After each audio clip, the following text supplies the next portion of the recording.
ओम अज्ञानतिमिरन्धस्य ज्ञानाञ्जनशलाकया चक्षुरुन्मिलितं येन तस्मै श्रीगुरवे नमः। श्रीचैतन्यमनोभीष्टं स्थापितं येन भूतले स्वयं रूपः कदा मह्यं ददाति स्वपदान्तिकं। वन्देऽहं श्रीगुरो श्रीयुतपदकमलं श्रीगुरून् वैष्णवांश्च श्रीरूपं साग्रजातं सहगणरघुनाथान्वितं तं सजीवं साद्वैतं सावधूतं परिजनसहितं कृष्णचैतन्यदेवं श्रीराधाकृष्णपादान् सहगणललिता श्रीविशाखान्वितांश्च। हे कृष्ण करुणा सिंधु दीनबंधो जगत्पते गोपेश गोपिकाकांत राधाकांत नमोस्तुते। तप्त कांचन गौरांगी राधे वृंदावनेश्वरी वृषभानुसुते देवी प्रणमामि हरिप्रिये। वाञ्छाकल्पतरुभ्यश्च कृपा सिन्धुभ्य एव च पतितानां पावनेभ्यो वेभ्यो नमो नमः। जय श्री कृष्ण चैतन्य प्रभु नित्यानंद श्री अद्वैत गदाधर श्रीवास आदि गौर भक्त वृंदा। हरे कृष्ण कृष्ण कृष्ण हरे हरे, हरे Ram Ram Ram Hare Hare. First of all, I want to check, is it too cold? Then you can adjust the heater. Is it okay? Okay. All right. So welcome to the second last class on the Bhagavad Gita immersion. And this is by far going to be the most important one, because we are going to cover the two most important verses of the Bhagavad Gita today. Okay. So let's just introduce a little bit. So we are essentially, we are Jiva, right? We are a spirit soul. And the spirit soul, they are covered at the moment. We are covered by subtle body, gross body, and we are placed in this material world. So number of layers of covering going on. And this Jiva is acting through the covering. So which means that these coverings are imposing the past conditionings. It is having the trails.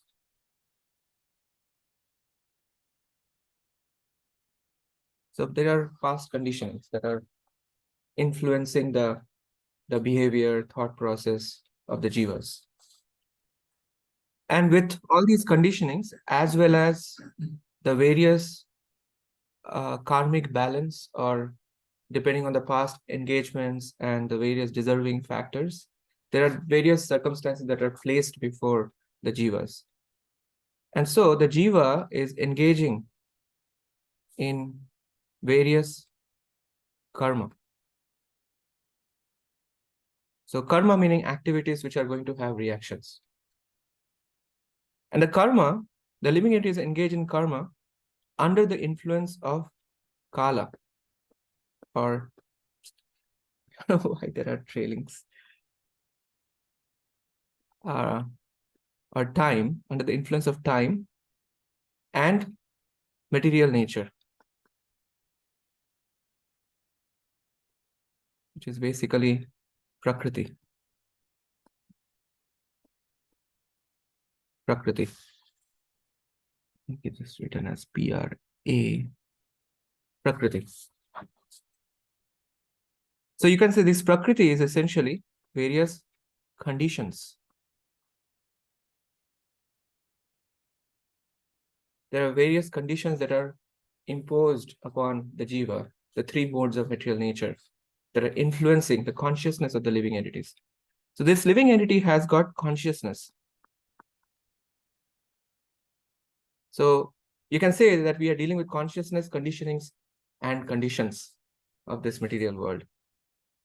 And with the influence of time, with the influence of conditions, they are engaging in karma. And because of these elements of conditionings and conditions, there are various situations we are placed in life. We are striking different kinds of relationships, either with other living entities or with objects of this material world. But unfortunately, everything that is in this realm, they are all temporary. And therefore, nothing actually brings satisfaction as long as the living entity is in this temporary realm. The living entity is just moving from one condition to another, experiencing different varieties of circumstances of life, but they are all sort of under the imposition of conditions and conditionings. But Bhagavad Gita is reminding us that actually the living entity is fundamentally eternal by nature. And this living entity has got eternal relationship with the source of its existence, which is Krishna. Krishna says, Mama Vansha Jiva Loke Jiva Bhutaha Sanatana. Sanatana means eternally we are parts and parcels of Krishna. So this relationship, so Krishna is eternal. The living entities are eternal. The relationship that the living entity has with Krishna, that is also eternal. So if this living entity just acknowledges that actually I need to take this one seriously, then from temporary conditions, the living entity now experiences an eternal reality. And that's what Krishna is helping us understand through the Bhagavad Gita, how we can actually move from the position of temporal to eternal. So this crossing of the threshold is what actually is facilitated by different varieties of yoga, forms of yoga, because yoga means connection. We are trying to build or rebuild our connection with Krishna. One student was asking me, actually this question was asked before also, is there only one way to go to Krishna or to whatever the reality is? Of course not. And throughout the Bhagavad Gita, Krishna is professing so many different varieties of processes. So I told her that there are so many processes that are enjoined in our scriptures, but then some processes are more efficient than others. That we have to keep in mind. So the question is, which one you want to take? And that's why I was last time giving this analogy of a staircase, right? So you apply different forms of yoga, okay? So suppose you are going by karma yoga. So you're going through this ladder. So Krishna says, Yesham tu antagatam papam jananam punya karmanam te dvanva moha nirmukta bhajante mam dridhavrata. The perfection of karma yoga is going to be attained to the extent we become free from our sinful engagements and develop our attachment to Krishna through the process of bhakti yoga. So again, this needs the process of bhakti yoga to become successful. So karma yoga is a path, but then for consummation, you need still bhakti yoga. Then we learned about, like, okay, you are following the process of Gyan yoga. Generally, Gyan is written J-N-A. So that's why it was Gyan, not G. So Gyan yoga, then Krishna says that Brahma Bhuta Prasannatma na shochati na kangshati sama sarveshu bhuteshu mad bhaktim labhate param. So again, like in order to fulfill the perfection of Gyan yoga, you again need the touch of Bhakti yoga. Mad bhaktim labhate param. If you take Dhyan yoga, so on the process of Dhyan yoga, Krishna says yoginam. Yoginam means those who are engaged in striking their relationship with God. They are looking for the presence of the super soul within the heart, and they're searching. So Krishna says, yoginam api sarvesha mad gatena antaratmana shraddhavan again bhajate yoma same yukta tamo mataha. The Dhyan yogi also, in order for it to reach perfection, you again need the touch of Bhakti yoga. So all these yoga, we are talking about how do we cross this threshold from temporary to eternal. And we made this distinction that yes, through these processes, you can actually go beyond the clutches of material existence. You can go beyond the threshold of this material existence and get liberation.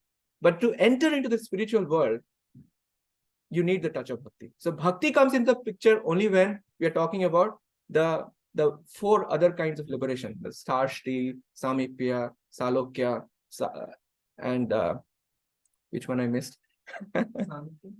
Sarshti, sarupya. Yeah, exactly. So these are four. But as far as sayujya mukti is concerned, as far as the Brahman liberation is concerned, as far as that Brahmajyoti realm is concerned, you can arrive through the Gyan Yoga process. Now, because these processes are all evolving our consciousness moving forward, therefore, they are all bona fide forms of processes that are presented in the Bhagavad Gita. Yes. So, when answering the student's question, you mentioned that in Bhagavad Gita, so Krishna mentions a lot of processes. Yes. So, then are there processes that are not mentioned in Bhagavad Gita? Could be. But if you can draw corollary or mapping, essentially. Like, for example, if you look for Bible, like, to love God is also mentioned in the Bible. But how do you love God? By developing loving relationship with the neighbor and so on and so forth. Yes. There are multiple ways to get there. Ultimately, to get to it, but Bhakti Yoga is. That's what. Yeah. But what if that is the solution or not? That's one of the ways to get to the. Yes. Top. Yeah. Why do different people take all these different steps? Like there are some people who study the Vedas, the scriptures. Exactly. And there are also people who Yeah. get God by Allah. So. Yeah, because different people have different inclinations, right? So some people may like to study, Vedanta and connected to the nature. Yeah, Swabhava. So that's why, like, connected to that, we spoke about this. So when we talk about this layer, right, this red layer that I have drawn, that's essentially is what we are talking about, the layer of Swabhava. So right now, whatever activities we are engaged in, so Krishna's recommendation in after talking about all these varna divisions was Swabhava Niyatam Karma. Right from the very beginning of this chapter, Krishna distinguished between Niyatam Karma meaning prescribed duties, and Kamyanam Karma. Kamyanam Karma means whatever mind feels like, whatever you like, which are activities of sense gratification.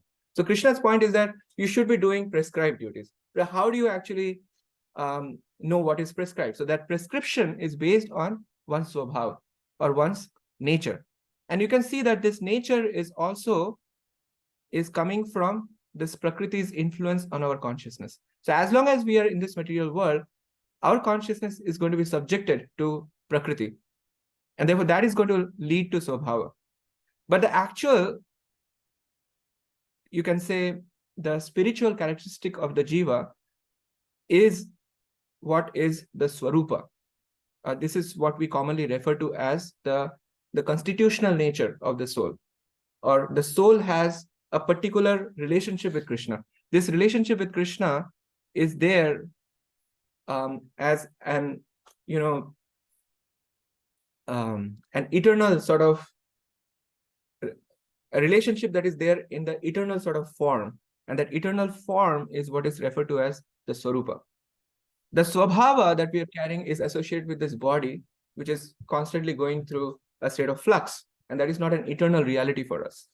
The question is really for the jiva: how does the jiva, utilizing the swabhava or nature by engaging in those activities which are more natural, circumstantially natural, and then go into the swarupa position? So that is the process that everyone is going through.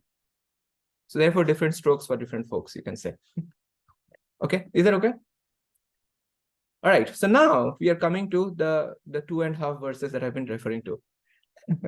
How do we actually, so far, if you notice in the sequence of Krishna's description, so Krishna had talked about how do you achieve perfection through the Brahman realization. So Krishna in this section is going to talk about how to achieve perfection at 3 different levels. Brahman realization, Paramatma realization, and Bhagavan realization in this section itself. Yes.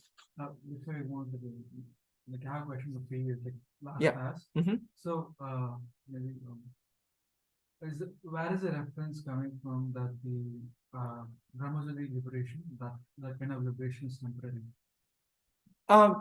It's not so much about the temporary conditions of that is emphasized in the Bhagavad Gita. But what is pointed out is that when you reach the Brahman realization platform, your heart would be imbued with bhakti, and you would be ready for the next step, right? Brahma bhutaha prasannatma na shochati na kangshati sama sarveshu bhuteshu. These are all characteristics of Brahman realization. Then mad bhaktim labhate. Labhate means you are achieving bhakti. So this is the previous verse, right?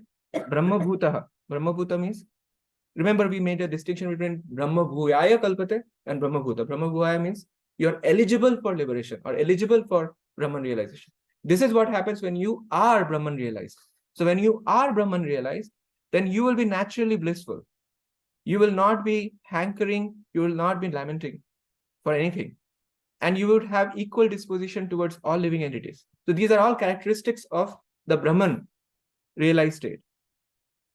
And then from there, you are now ready for taking the elevator, which is Mad Bhaktim Labhate Param. Now, Krishna, as I was mentioning, also stated in the 19th verse of the 7th chapter, where Krishna says that it's going to take a long time on this path. That Bahunam Janmanam Ante Gyanvan Mam Prapadyate. So for Gyanis to actually arrive at this stage, it's going to take a long time. So that also you have to keep in mind. And if you contrast that with 8.14, the 8th chapter, 14th verse, there is a contrast. On the other hand, with the Bhakti Yoga process, Tasyaham Sulabha Partha. Achieving me becomes very easy. Sulabha means very easy. So there is a contrast that also Krishna presents between these processes. But the key point is that this is where one ultimately obtains the supreme devotion to Krishna through this path. And therefore, all these paths are connected. That's the point I'm making. That yes, ultimately, like you need the touch of bhakti, but they're connected. Like you are making progress, no matter what path you're taking. Okay. So now the question is that, okay, now we have, after that, Krishna also said that, yes, by that devotion, I am to be known. Because bhaktya, by engagement in bhakti, mam abhijanati. That's how you come to know me. There is no other way to know. You can know Krishna, and that yavan yaschasmi, which means that you can know him, which means his extent and what he is in truth through the process of bhakti. Then what happens after you get the bhakti? Tato gyatva, right? Thus knowing Krishna, tatvata, 2 times tatvata is used. You can see tatvata means in truth, 2 times. So point is that after knowing factually who Krishna is, what is our eternal relationship with Krishna, then we actually vishate tad anantaram. Then you enter into the spiritual realm, essentially. Okay. So now Krishna is going to talk about furthermore, how do you practice bhakti, right? In order for that to happen. And that's why these 2.5 verses are very important. So please note very carefully, these 2.5 verses are 56, 57, and 58, and first half of the 58, basically. So, sarva karmani api sada kurvanu mad vipashreya mad prasadat avapnoti shashvatam padam avyam. Now, one point that you can also see is that this section is basically filled with the recommendations for perfection, right? Like if you see here, after talking about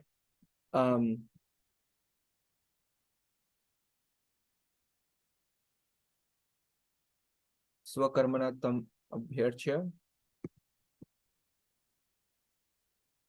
So when Krishna gives an introduction to this section, Krishna says that now I'm going to describe to you how you can attain perfection. This here. He says, Sahajam karma kaunteya sa dosham api na tyajet. After this one.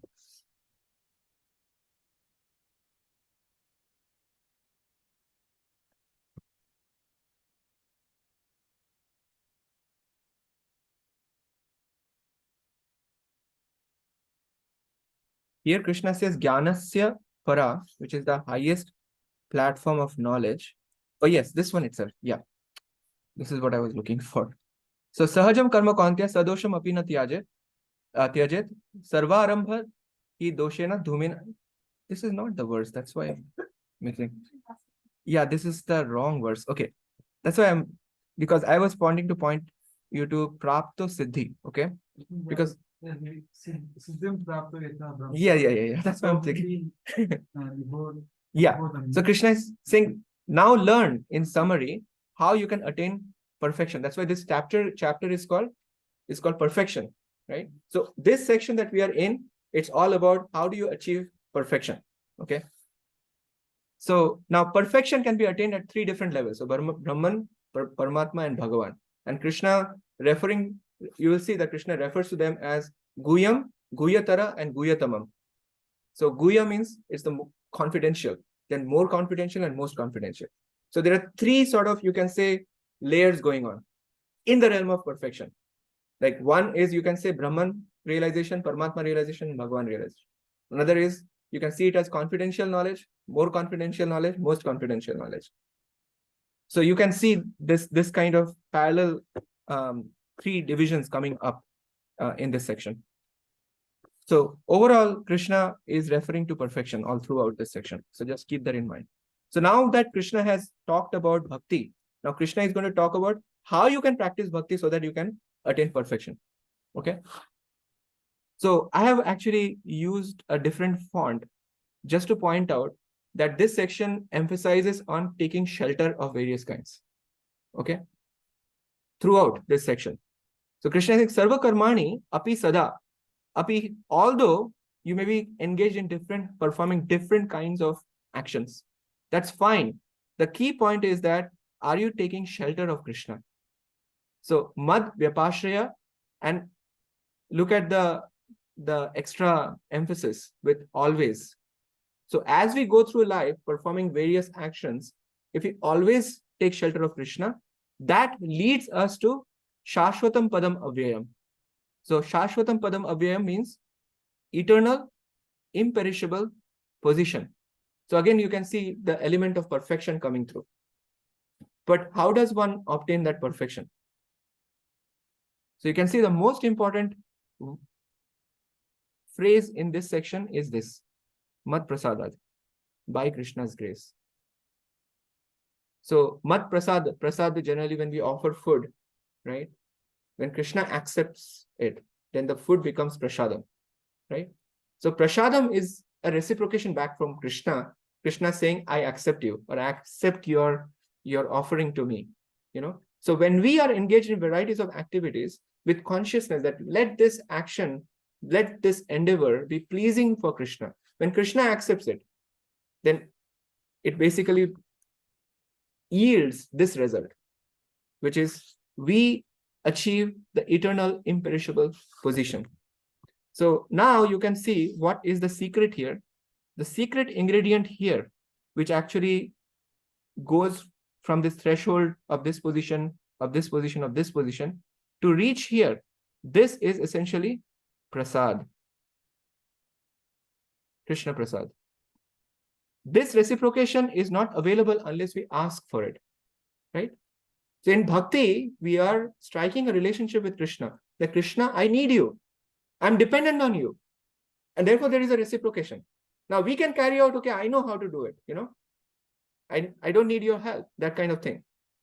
Like suppose I'm solving a very hard problem, math, physics, or whatever, I can remain in that space of problem forever. I'm not able to find solution. But if someone who is much superior in knowledge and everything, that person comes and says, okay, I'm going to help you, no worry. So that person just gives that touch of that help. And then the problem is solved, correct? It's just like that. So we can actually try hard. So that's one of the reasons, if we are on our own on this staircase journey, it's going to take forever. But as soon as we say Mad Vyapashraya, we are ready to take shelter of Krishna. Everything changes from there. And therefore, one of the most important aspect of bhakti is this taking shelter of Krishna.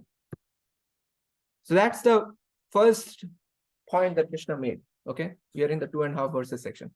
This verse is such an important verse. Chetasa sarva karmani mai sanyasya mat paraha buddhi yogam upashyata mat chitta satatam bhava. This is a conglomeration of 4 important verses of the Bhagavad Gita. 4. Now, can you tell me what are those 4 verses? This is actually made up of 4 important verses, all put together in one go. Anything that actually you can see that you are reminded of when you are reading this? Chetasa sarva karmani mai sanyasya mat paraha buddhi yogam upashyatah mat chitta satatam bhava. This verse is just like a hammer on the nail. So, number 1, first verse is 3.30.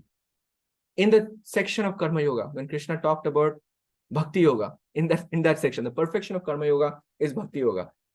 So, Mai Sarvani Karmani Sanyasya Adhyatma Chetasa Nirashir Nirmamo Bhutva Yudhya Swa Vigata Jvaraha. So, in that section, in the Karma Yoga section, Krishna introduced Mai Sarvani Karmani Sanyamya. No, Sanyasya, not Sanyamya. Sanyasya Adhyatma Chetasa. So, same idea, Sanyasya. You can see Chetasa. All these phrases are there. Chetasa, Sarva Karmani, Mai Sanyasya. All these elements were there in 3.30. Matparaha was introduced in which verse? That was in the 2nd chapter, 2.61. When Krishna talked about the control of the senses. How do you control senses? Tani sarvani sanyamya yukta asita matparaha vashehi yasya indriyani tasya pragya pratishtita. 2.61, where Krishna talked about how do you control your senses? Yukta asita matparaha, by engaging them in the service of Krishna. Engaging all of them. Tani sarvani sanyamya. So matparaha means, you can see matparaha. Krishna brought reference to himself for the first time in this 2.61. That you make me as the ultimate goal of life. Because paraha means I am you are thoroughly convinced in your consciousness that I am the prime goal of your life. Essentially, whatever you do, I remain in the center. So that's why Bhoktaram Yagya Tapasam Sarva Loka Maheshwaram Suhridam Sarva Bhutanam Gyatva Mam Shantim Richati. That's how how to practice 2.61 through 5.29.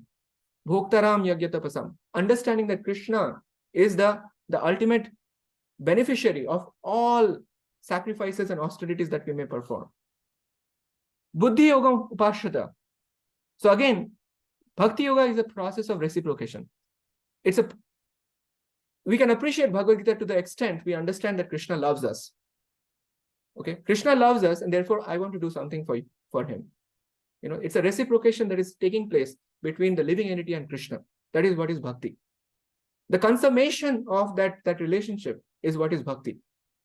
So it's like a mutual sort of feeling for one another, or each other, not one another, each other. So buddhi yogam upashrita, this is basically 10.10. Tesham satata yuktanam bhajatam priti purvakam. When we are performing our duties with love in the heart, love for Krishna, I'm dedicating everything for your pleasure. Then what happens from Krishna's side? Dadami buddhi yogam.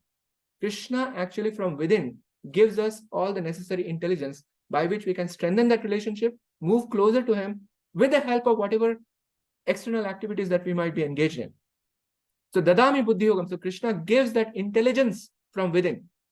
And when we apply that intelligence in devotion, then that essentially becomes buddhi yoga. So upashrita, what we are taking shelter of is that spiritual intelligence, that intelligence that has come back from Krishna in reciprocation because of our loving engagement in Krishna's service. And then Machita Madgata Prana, this is 10.9. Machita Madgata Prana, Bodhayanta Parasparam. So what do we do now? So we are meant to be Satatam Bhava. Satatam Bhava means, so Machita means what? Mat Chitta means become conscious of me, right? What does that mean? Become Krishna conscious. So you can see Prabhupada actually literally based the entire society based on this phrase. Mat chitta satatam bhava. Satatam means always, all the time. Become Krishna conscious all the time. That's it. So consciously renouncing all actions unto Krishna, dedicating them for Krishna's pleasure, basically ultimately considering that he is the ultimate object of everything for me. And again, please notice shelter. This whole section is filled with the understanding of proper sheltering. So sheltering in the yoga of intelligence. The yoga of intelligence is again the reciprocation back from Krishna, 10.10. And in this way, be Krishna conscious, be conscious of Krishna all the time. This is Krishna's advice. And the half verse. Half means just this part, 2.5. Okay. So, mat chitta, again, repeating, okay, mat chitta, what's going to happen if we are being Krishna conscious? Please note very carefully, mat chitta sarva durgani mat prasada tarishasi. This mat prasada came back one more time. You see this? So, is that elevator, the last stretch of the elevator. So, by being Krishna conscious, what's going to happen? We will overcome all obstacles. How? By Krishna's grace. That is the key. That is the key process that Krishna is highlighting here. So this completes the 2.5 verses that I'm talking about. And following that, there is 2.5 verses talking about what happens when you don't follow this instruction. Okay. So therefore, results of becoming Krishna conscious, and otherwise. Okay. So now you can see the rest of the section is starting like this. Atha chet tvam, which means, but if you, okay, if you do not listen, you can say you. If you do not listen out of ahankar or false ego. Remember, we were having this discussion on ahankar. This section also like made it very clear. Giving up false ego, what happens? It's not like you homogenize with Krishna. You become one with Krishna. Giving up false ego means that you now realize that I need to follow Krishna's directions. You understand? That's what is coming out very emphatically in this section. As long as we are engaged by Prakriti, as long as we are engaged by our conditions and conditioning, we are acting out of false ego because we are basically misidentifying with the covering. Like in that picture that I drew, we are identifying with this covering. This covering is all we are identifying with. So when we are working through this covering, thinking that I am this body and all the extensions of my body, they are mine, we are under the influence of ahankar. So ahankar is as simple as not realizing our constitutional position as a part and parcel servant of Krishna. It's as simple as that. It's not that when you dissolve ahankar, you now become one with Krishna. That's not what Krishna is saying. He's saying that if out of false ego, if you do not listen, which means you do not follow this instruction, then what's going to happen? Vinamshasi, you will be lost. Vinamshasi is actually can be translated even strongly. You will be destroyed. Literally. Very strong word. Okay. And again, Krishna is repeating with the word ahankar. Yad ahankaram ashritya. Again, see again. There are two options for the living entity. Either the living entity is taking shelter of Krishna or taking shelter of the false ego. There is no third option. So taking shelter of the false ego, na yotsya iti manyate. Manyase. So if by taking shelter of false ego, you say, I shall not fight, because that's how the Bhagavad Gita started. Because Arjuna is just focusing on what I want, based on the misidentification with the body. That's all I want. And in our case, we can relate to that I shall not follow Krishna's direction, right? Effectively. Na yotsya, in our context, is I shall not follow Krishna's direction. So out of what? Out of false ego. When we take shelter of false ego, then Krishna is saying that you will be falsely directed in your occupational duties. Now, it's not that you become free of engagement, but the Prakriti is going to engage you, the material nature. So Prakritis Tvam Nyokshasi. You have to be engaged in some way. Either Krishna is engaging you or the Prakriti is engaging you. So we are making a choice that, okay, I want to take shelter of false ego and let the false ego or the material nature determine what I need to do. So in that picture that I drew, it's the conditions and conditionings. They are going to take over and they're going to make you engaged. So here Krishna is painting the picture in this 2.5 verses section. What's going to happen to Arjuna? Swabhava jena kanteya nibaddha swena karmana kartum na ichhasi yan mohat karishyasi avasho apitat. So we are, I'm just putting it in a we language just so that it drives home for us. But Krishna is telling Arjuna that you are bound by your action that is born of your own nature. As a result, that which you do not wish to do out of illusion, you will end up doing the same. In fact, involuntarily. Avasho. So Arjuna said, I don't want to fight. I want to leave the battlefield. Even I'm okay taking a begging profession. Arjuna went to that extent. So Krishna's point is that even if you take a begging profession, you may fight with other beggars. Because the nature of Kshatriya is not going to go away. You're a Kshatriya by nature. Either you utilize your Kshatriya spirit to protect the innocent from harm, which is your duty.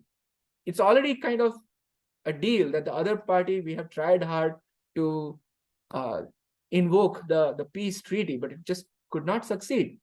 The war became inevitable. So now at this point, you just apply your nature. But I'm helping you make a switch in your consciousness. You're engaging the same activity, but with a higher consciousness. And the consciousness is that I'm doing this now for your pleasure. You see that? So it's not just about Arjuna's fighting, but what is the spirit behind that fighting? What is the motivation behind the fighting? That's what is determining the show. So therefore, similarly, in our case, we are bound by our action that is born of our own nature. As a result, that which we do not wish to do out of illusion, right? Sometimes our responsibilities, our duties may seem very hard, because everything that you do in this material world is hard. For instance, there will be so much of opposition, friction, so many things and it's quite convenient to just check out that I don't want to do. I'll take sannyas. Sometimes that kind of feelings do come. I'm too frustrated. I just cannot move on. But Krishna is saying that if you take such a step out of illusion, you will end up doing the same thing involuntarily. Doesn't matter. Just by changing your field of occupation is not going to solve the problem. We have to acknowledge our nature and we have to purify that nature. That's what Krishna is talking about here. And that purification opportunity is there to the extent we are taking the process of yoga seriously. Now there is a switch. So far, Krishna talked about 2.5 plus 2.5 verses, right? Krishna talked about the 2.5 verses about how do you take shelter of Krishna, right?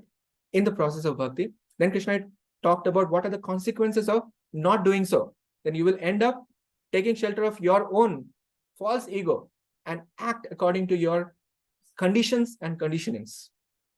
Okay? So now comes the next level. So you can think like so far Krishna had talked about before, right? 51 through 54. Krishna talked about Brahman realization. So now there is a switch of gear. So Krishna is talking about now Ishvara Sarva Bhutanam. Whenever Krishna talks about Paramatma, Krishna generally talks in the third person. That's what we have seen before also. Krishna defined Paramatma in the 13.23. Krishna said that Upadrashta Anumanta cha Bharta Bhokta Maheshwara Paramatmati cha api ukto. Right? So that's where Paramatma Krishna had defined. Who is a Paramatma? Who is Upadrashta, Anumanta. Upadrashta meaning one who is overseeing, and Anumanta, one who is sanctioning. So Paramatma is always there in our heart, and that is an extension of the Vishnu form, right? The Kshirodakashayi Vishnu is what is referred to as Paramatma. We discussed that. So Krishna is saying Ishvara, the Kshirodakashayi Vishnu, Sarva Bhutanam Hriddeshe. Please note that it is not inside the heart. but it's in the location of the heart. Okay, deshe means location, in the region. So the Supreme Lord, or Ishvara, or as Paramatma, Param Atma, is situated for all living entities. So making all the living entities who are placed in, just like on a bodily machine, wander under the spell of illusion. So in other words, the super soul has only one sort of function. Super soul is always neutral. So super soul is simply sort of changing the configuration of matter based on the desires and the deserving factors of the living entities. That's the role that the super soul is playing, as long as the living entity is loitering in this material world. And therefore, loitering is what is emphasized by this word Brahmayan. Brahmayan means they are just moving from one condition of life to another. That's what is happening in this material world. As though the living entity is situated in this machine, Yantra Rudhani, Mayaya, and they are acting under the spell of illusion. Again, that conditioning, remember that picture. But it's the Supreme Lord who is seated within the heart. He is directing that, allowing certain kind of circumstances to manifest in front of us. I mean, we can always ask this question: why am I there? If some like really some either positive or negative circumstances happen, we can ask the question, okay, I understand this is a positive or negative situation, but the question is still remaining. Why am I in that, situation? That's because the super soul is directing based on our desires as well as our deserving factors. And then Krishna is now talking about taking shelter of that super soul, because this is Paramatma realization. So Brahman realization is left off before. Brahma bhuvaya kalpate, Brahma bhuta prasannatma. Now Krishna is saying, Tam. You can see that Krishna is referring to the super soul in the third person. But Krishna had synthesized the relationship between Paramatma and himself before. Where? 15.15. When Krishna has said that, Sarvasya chaham hridi sannivishto, mattas smritir jnanam apohanam cha. Krishna says, I am that super soul who is seated within everyone's heart. And there Krishna had used in first person. But everywhere else, Krishna had referred to the super soul in the third person. Right? Sarvasya cha aham sannivishto, mattas smritir jnanam apohanam cha. And from me comes knowledge, forgetfulness, and remembrance, knowledge, and forgetfulness. All these three come from the super soul. So Krishna is saying we should go to him. So tam eva. We should go to him alone, wholeheartedly, sarva bhavena. You can see sharanam and tat prasadat again. You see the similarity here. So we should go to him alone, wholeheartedly for shelter. By his grace, we will attain the supreme peace and eternal abode. So again, perfection. Remember, shashvatam sthanam. It's all like in this section. You do this with this consciousness, you'll arrive this by mercy or by prasad. That's what the whole. So tam eva sharanam gacha sarva bhavena bharata tat prasada param shantim sthanam prapsasi shashvatam. Okay, is it clear? So Krishna is in this section talking about the Paramatma. So taking shelter of the Paramatma. So Krishna now is saying that iti te, so which means that thus, so far, iti te jnanam akhyatam guyad guyataram maya. So this is where I'm talking about the confidential, more confidential, and most confidential, right? So whenever Krishna is talking about guyatara, that means what is going to come now next is guyatama, right? Obviously, it's like perfect, more perfect, and most perfect. It's like that. So iti te jnanam akhyatam guyad guyataram maya vimishram. So this point is so interesting. So vimirishya etad asheshena yatha ichhasi tatha kuru. So throughout the Bhagavad Gita, so oftentimes people misconstrue in two fundamental ways. Either they will quote that karmanya vadikaraste, karmanya vadikaraste, they'll just quote just first part of that verse, that you are meant to do your duty. That's all. That's what Bhagavad Gita is saying. Or they will refer to this verse saying that yatha ichhasi tatha kuru. You do whatever you want. So one can in this way cherry pick some of the the key phrases of the Bhagavad Gita, but forget the context. So in the Karmanyavadhikarasthi Krishna, the rest of the thing is saying that, yes, you are entitled to do your duty, but you're not entitled to the fruits of your actions. That's a big deal. And likewise here, Krishna is saying, reflect on whatever I have spoken so far, and then you decide what to do. Not that you yatha ichchasi tatha kuru, do whatever you want, So Krishna says, thus far, more confidential knowledge has been explained to us. I'm just again making it us so that it becomes relevant. Okay, Krishna is saying has been explained to you. Te means to you, by me, by Krishna. So we should reflect on this fully, asheshena. Reflect on this fully, and then do however you wish. See how beautifully Krishna is not controlling our free will. Bhagavad Gita is just a book of choices and consequences. Krishna has presented, these are the choices in front of you. Here's a menu. You decide whatever now you want to do. I'm not going to decide for you. You decide. You have your free will. You decide. At this time, please try to understand, just to kind of complete that discussion where we started. Right now, we are engaging our free will in whatever we decide. And we typically, when we are under the influence of the conditions and conditionings, our free will generally gets directed to those activities which glide our consciousness down, right? And therefore, we need the willpower to move upward. So we need the willpower. So as long as we are not completely purified, so we end up using the free will improperly or misuse our free will. Therefore, we need the strength of willpower. And therefore, we need to engage in the sadhana process that gives us the necessary determination and willpower to actually that cross the threshold, right? But if we are purified, if we are properly situated, then using the free will, or we will properly use the free will to act exactly according to our constitutional position. You understand this point?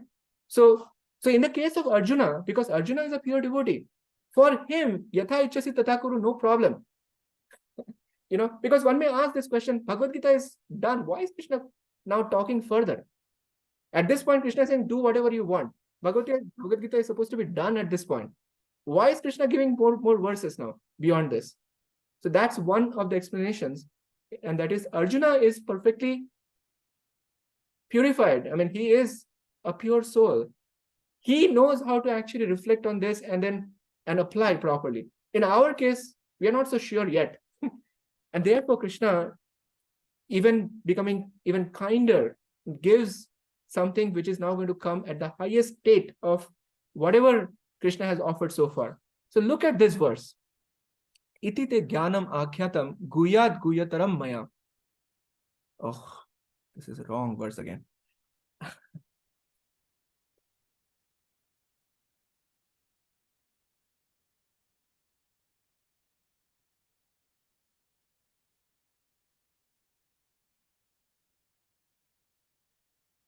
This is the section. Yeah. Title is wrong. I was very sleepy yesterday when I was making the slides very clearly. Okay.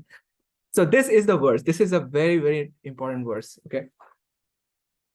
So Krishna is speaking after Krishna has spoken that yatha ichchasi tatha kuru, do whatever you want. So here Krishna is saying that sarva guhyatamam, you can see this. So don't worry about this one.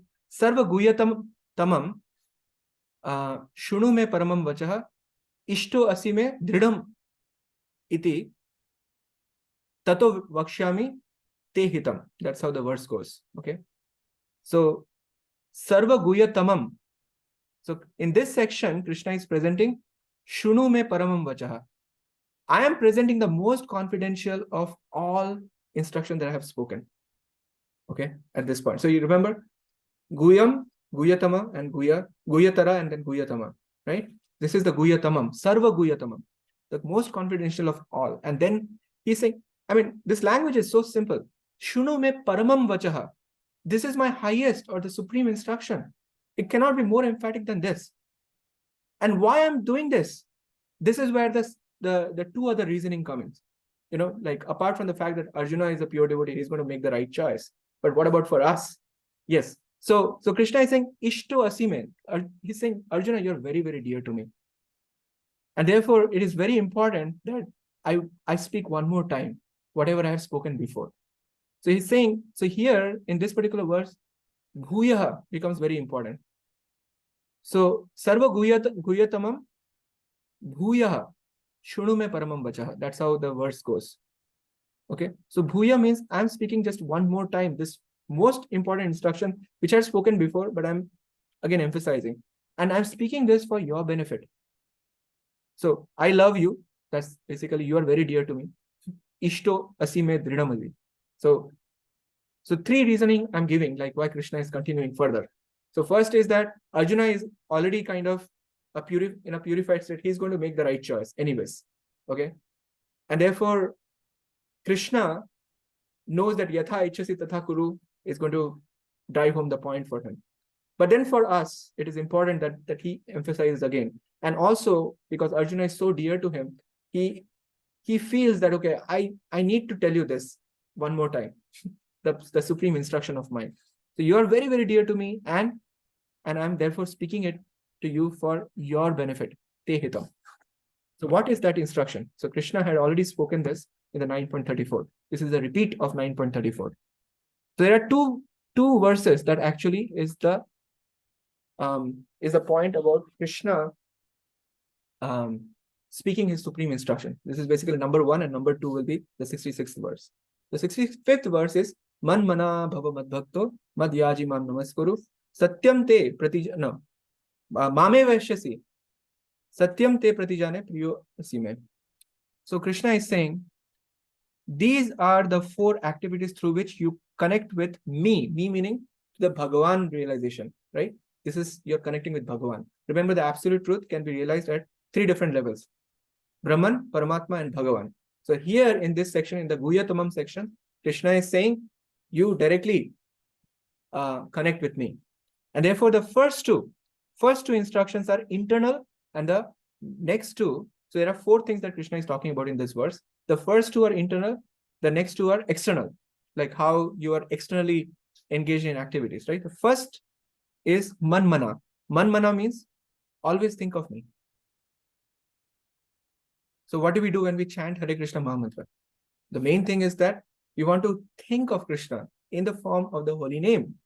That's why we are chanting again and again, Hare Krishna, Krishna Krishna, Hare Hare. The idea is that we are bringing our mind to hearing the names of Krishna, which are non-different from Krishna. And therefore we are thinking of Krishna. So manmana can be best practiced through the chanting of the Hare Krishna Mahamantra. Now, there are many other people who had been doing manmana in the past also, like who? Kamsa, Shishupal. If you ask Shishupal, what's the time right now? He will say, this is the time to hate Krishna. Because he's always like filled with so much of hatred for Krishna. His mind is so fixed on Krishna 24/7, but with hatred. So here, Krishna is therefore adding that Bhava Mad Bhakta. You think of me as a devotee, not as a as an enemy, So become Krishna's devotee. So these 2 are sort of internal mood that I want to. That's why the definition of pure bhakti has got these elements to it. That anya abhilashita shunyam jnana karmadi anavritam anukulyena Krishna anushilanam bhaktir uttama. So anukulyena is very important. Anukulyena means in our heart there is a favorable feelings towards Krishna. There is a favorable feeling, and that what is actually making us engage in the service of Krishna, right? So therefore, the first 2 points are man mana, always think of me, but as a devotee. So bhava mad bhakta. And then the third and the fourth one, they are externally. What do we do? How do we express that mentality of a devotee? So how we express madhyaji, you worship me. Now, do I have to get into this major worshipping by doing yajna and all these things? He simplifies it. It can be as simple as just simply offering obeisances to me. You see this? So worship me, but as simple as just offering obeisances, Mam Namaskuru. And with this, by this method, this simplistic method, Krishna is saying, surely you will come to me. Mam, now here again, emphasis, look at this, Mam Eva. right? Remember, like throughout the Bhagavad Gita, like Mam eva ye prapadyante, Mayam etam tarantite. So Krishna is saying, by this method, you will come to me alone, Krishna alone. And Krishna is saying, I'm promising you this. Satyam te pratijane. Krishna doesn't have to promise, but he's saying Satyam te, because Krishna has a bad reputation in the past, right? Like through his activities, people can get confused. Therefore, Krishna has to sometimes use these strong statements that I promise you this, Arjuna. And again, he is invoking his loving relationship with him. You see how Bhagavad Gita is so personally sort of, it is filled with sort of personal emotions that I love you so much. That's why I'm giving you out of my love. Not like you have to do this. This is my order. If you don't, you're doomed. It's not like that. It's like, Arjuna, this is really good for you. Please do it. One interesting thing is that when Krishna is saying that I'm giving you my supreme instruction for your benefit, the instructions sound like, okay, you want to benefit yourself. Okay, do this to me, do this to me. So one may start thinking, what are you talking about? It's all about like you are snatching away all attention for yourself. You're such a prideful and no, God can do this, you know. I mean, my first roommate in IIT, he just could not connect with the Bhagavad Gita because of the way like he was reading Bhagavad Gita, like whatever verses he had read. That he's such a proud God, like all the time, like, okay, do this for me, do that for me. Who are you? You know, but actually only God can do this. None of us can do it because he owns everything, including us. Therefore, he can say that, okay, you can be most happy when you connect with me because I'm the source of your existence. Nobody else can do it. I can't say I'm the source of my children and say, okay, you obey my command. I can't do that because I am not. I just happen to be an instrument by which those guys came into this world, you know, but I'm not their source per se, so to speak. So I can't say that, okay, you have to follow every single thing I tell you. But Krishna can say that because he's source. He's the source of every one of us. So Krishna is saying, I promise you this, Arjuna. This is his promise. Satyam te pratijane. Because you are very dear to me. And the second part of the most confidential instruction is this. And this is, you can say, the pinnacle point of the whole Bhagavad Gita. Sarva dharman parityajya mam ekam sharanam braja. Aham tvam sarva papebhyo mokshayishami ma shucha. I forget to emphasize on this. I should have colored this in a different font. That Krishna only. That mam ekam. Very important. Giving up what? Sarva dharman. Sarva dharman means what? Giving up everything. Every single thing that you can conceivably think of. Give up everything. So obviously we are supposed to give up sinful activities that Krishna had already spoken in the 7.28. Esham to antagatam papam jananam punya karmanam. So that's not a question. So it's, you know, Krishna doesn't have to speak sarva adharmam parityajya. That is kind of already given. It doesn't mean that you give up all dharma and engage in adharma, you know. So the Krishna is pointing out, give up everything, you know. Now, everything here now you can evaluate in terms of the shelter. What are the things that we are taking shelter of in this world? When we come into this world, what are we taking shelter of? We take shelter of our own abilities. We take shelter of our own friends and relatives and whatever our associates are. Any powerful, we say, okay, I'm related to this so-and-so person. I'm so great. Like in this way, we try to increase our attach rate. You know, what is attach rate?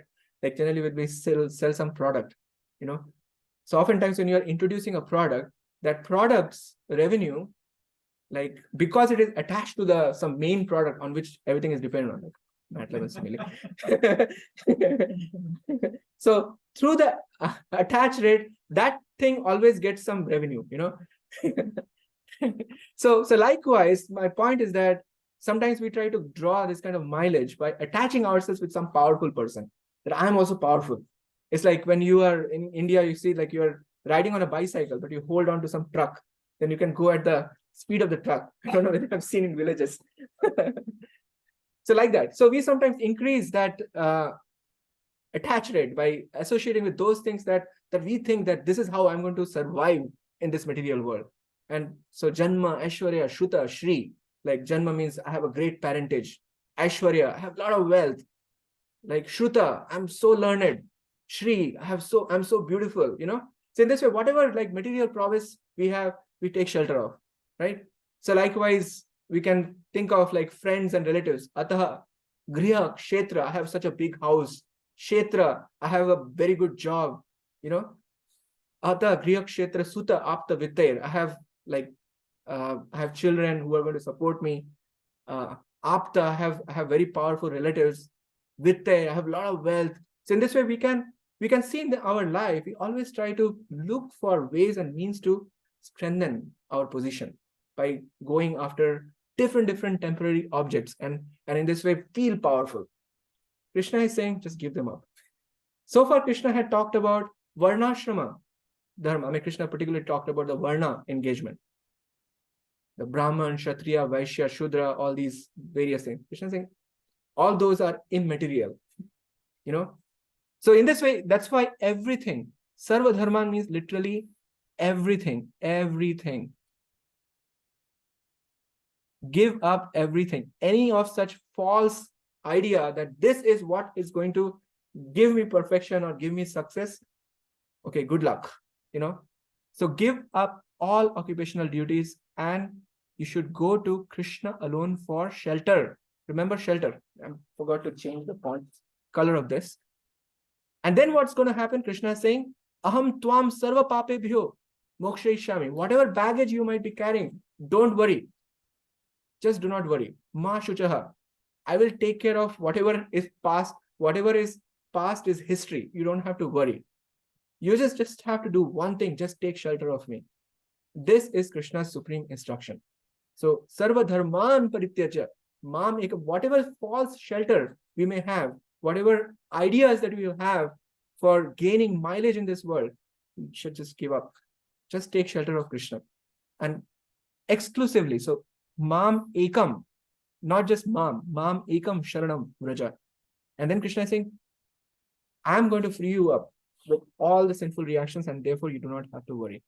So you can actually bring this 7.28 together with 18.66 to understand like how we are supposed to engage in the activities of this material world. So this is the supreme instruction, and this is the main message of the whole Bhagavad Gita. How we can actually take shelter of Krishna in the most practical way, and then in this way go back to Krishna through that process. It's as simple as that.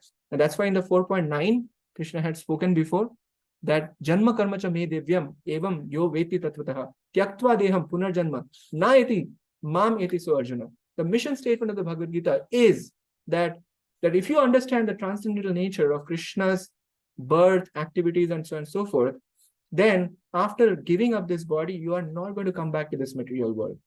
Mam upetya tu kaunteya punarjanma na vidyate. After going to the spiritual abode, there is no more punarjanma. It's over. And that is what Krishna wants us to take.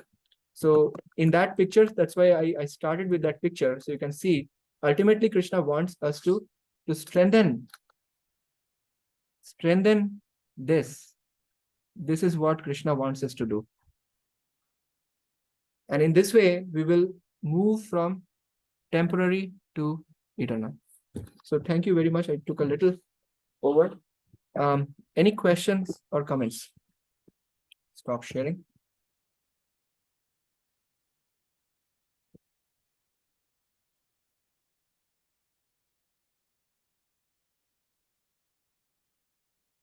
Any questions? Hare Krishna, Prabhu. Hare Krishna. No questions left anymore. However, I have a comment. When we were growing up back in India, our elders used to say, I'll say it in Hindi. Some of the attendees may not Hindi है. कोई आए और हमें बता दे कि हम क्या करें जीने के लिए, भगवान को पाने के लिए. अभी इसमें भगवान बता रहे हैं कि क्या करें. फिर भी some say, oh, he's a proudy God. He's telling, but we are not listening. So I think this is clearly shown in Bhagavad Gita that he's coming in the form of Bhagavad Gita and telling us, do this, then you will be happy. So I just wanted to share I went 30 years back in my life, but connected to this verse final. So thank you for the opportunity to share that.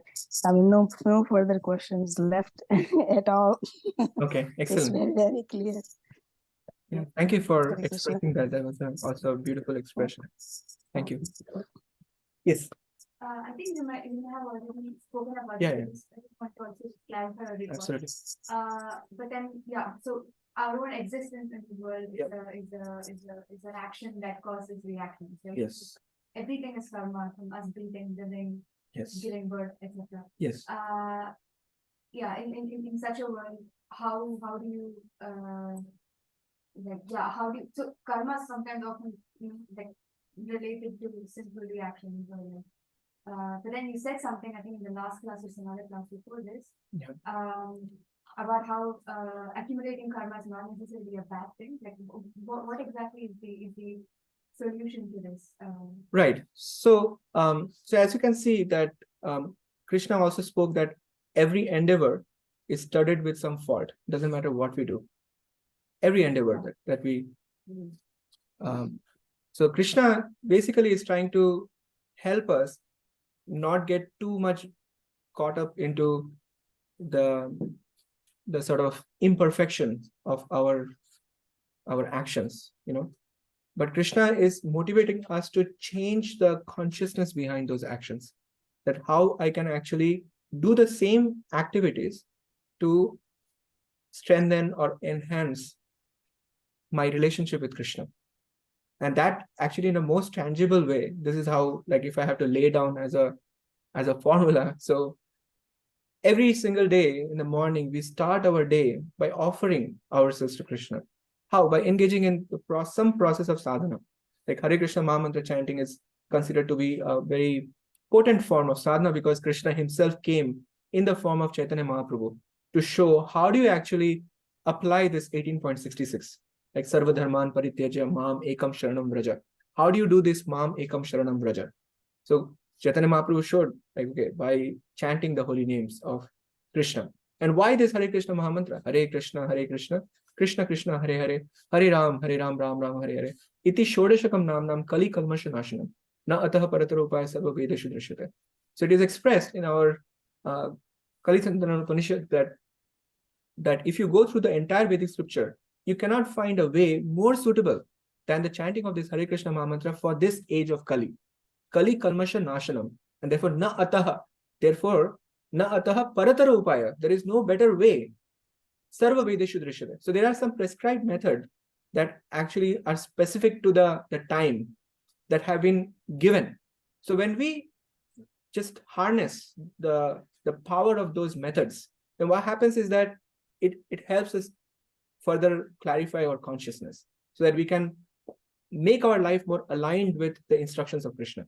And then therefore the karma or the imperfections that are there with our activities, they are not going to matter so much because our consciousness is that in our consciousness, we are just offering everything for the pleasure of Krishna. So yad karoshi, yadashnasi, yad juhoshi, dadasi, yad tapasyasi kaunteya, tat kurushva madarpanam.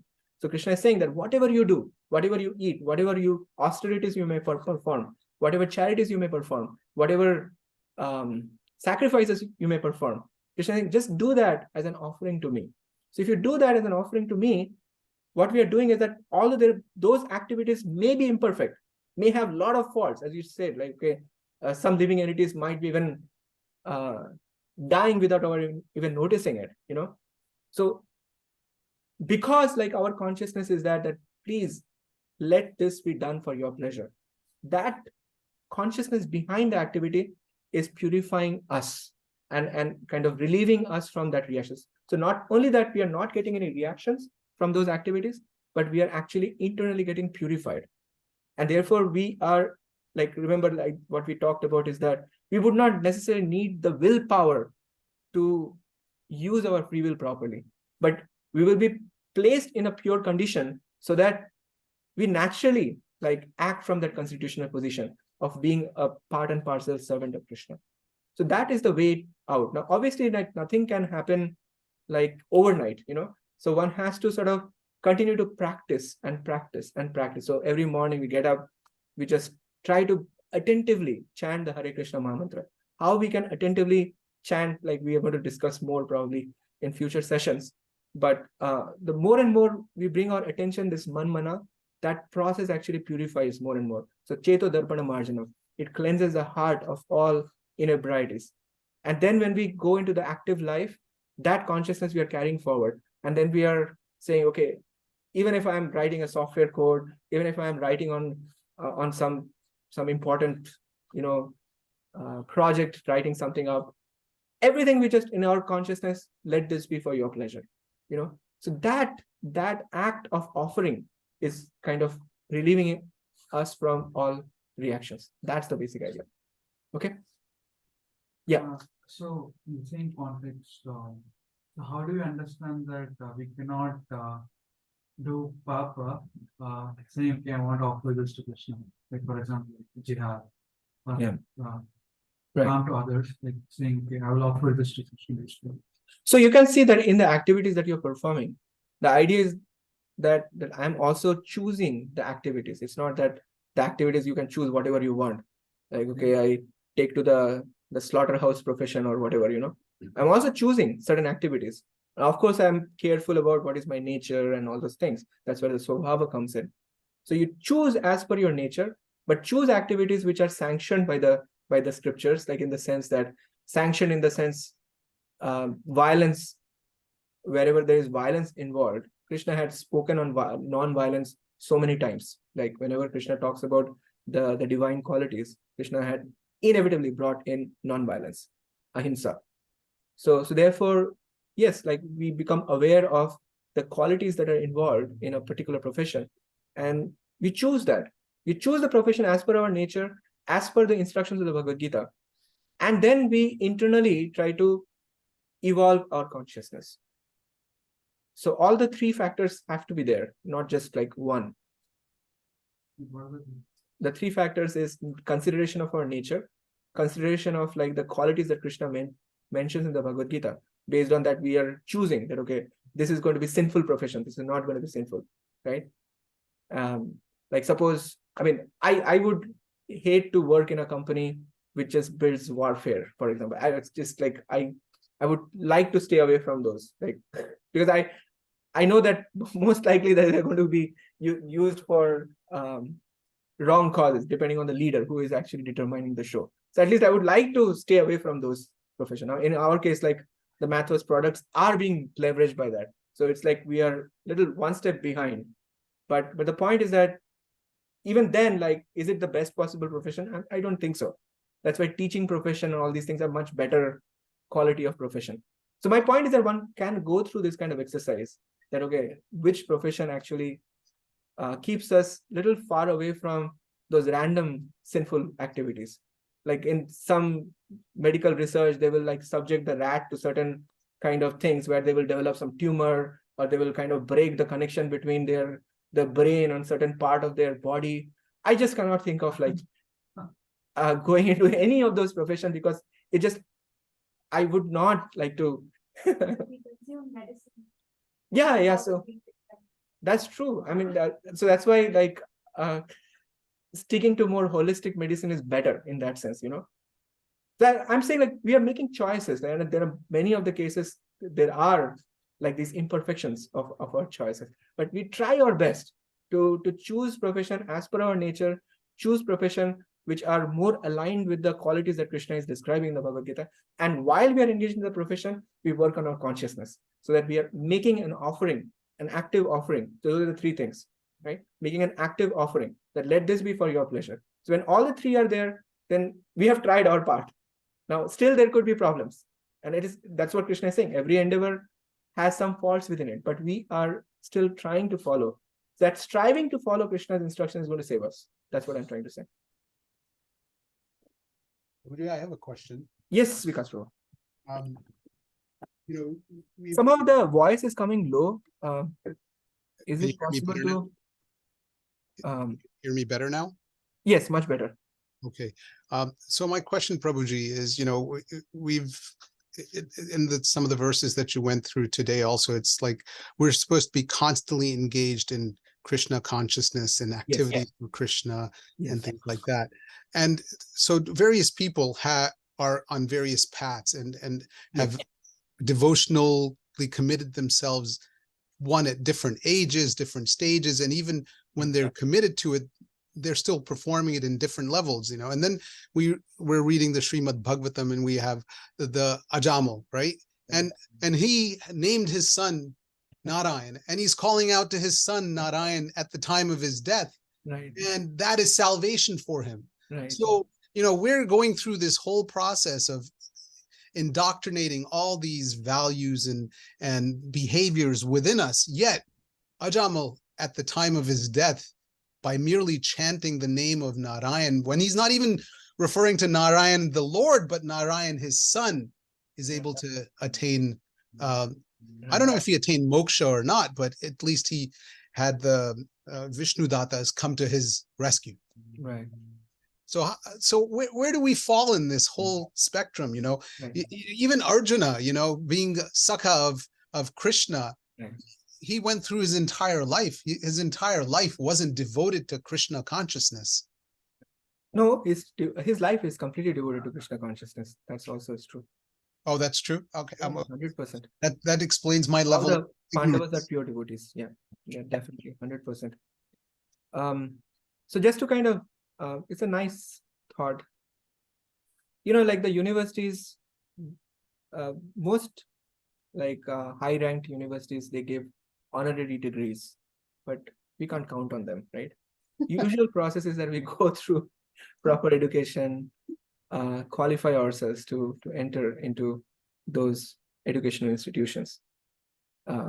So falling in the exceptional case, knowing that the exceptional cases are generally rare, we are taking a very high risk, right? So in the case of Ajamil also, it's not that, if you analyze carefully, his past sort of engagement was extremely pious. Like when the whole description of Ajamil started, it started actually extolling the qualities of Ajamil, right? High Brahmanical standards and such qualities like we aspire for. So all those qualities were decorating his character. But then all of a sudden, one thing that actually created a relapse in his practices and made him take to heavy sinful activities, like one thing led to another.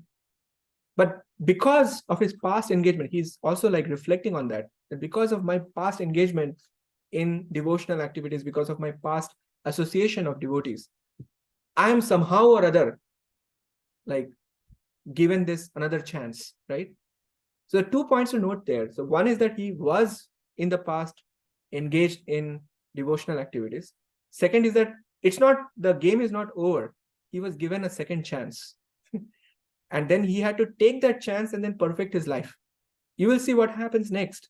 He recedes himself to Haridwar and then dedicates his life for perfecting his devotional life.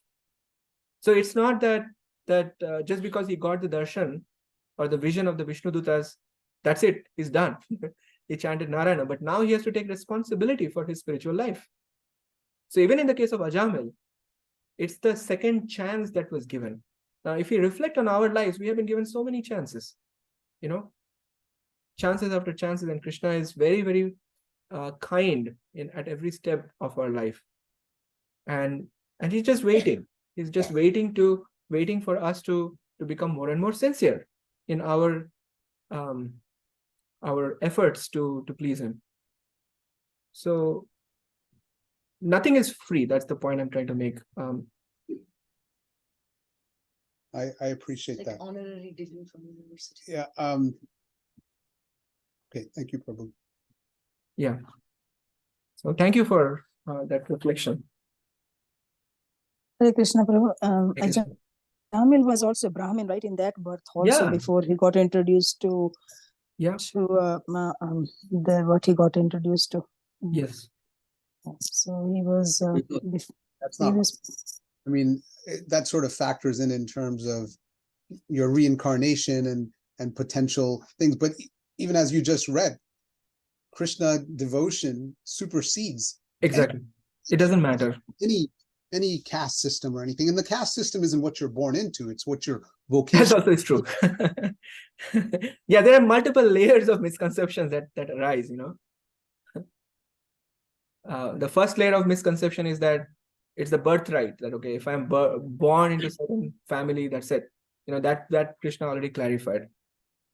And it's more related to Svabhava and Guna Karma Vibhagashaha. And then Krishna also say that, okay, more importantly, you have to bring in the devotional component. So not just Svabhava, Niyata Karma, but there has to be Mam Ekam Sharanam Vraja. And only then like we would be able to sort of reach the ultimate platform, the Shashvatam Padam Avyayam.